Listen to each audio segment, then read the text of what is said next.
Ayan, 3 bola na po si Boy Ogo alias The Bad Boy ng Davao.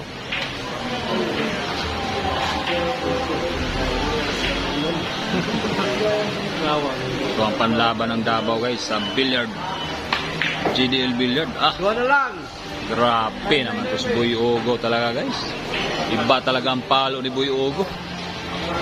Ang kalawakan talaga to si Boy Ogo guys. Yan, 2 bola lang sabi ng spotter. Isa na lang. Nako. Nasa butas na. Nasa butas na yung last ball ni Boy Ogo. Nako, panalo na. Ayan. 0 guys. 0. Oh, Boy Ogo, anong masabi mo? Siniro mo si Congressman Abante ng Maynila. Dinayo ka pa galing Maynila, Congressman Abante, ha? Chamba. Ah, chamba na. Score. 4 sorry. Opo. Grabe. Grabe. Rica Rindal, 4 sorry. Dito si John Stata, no?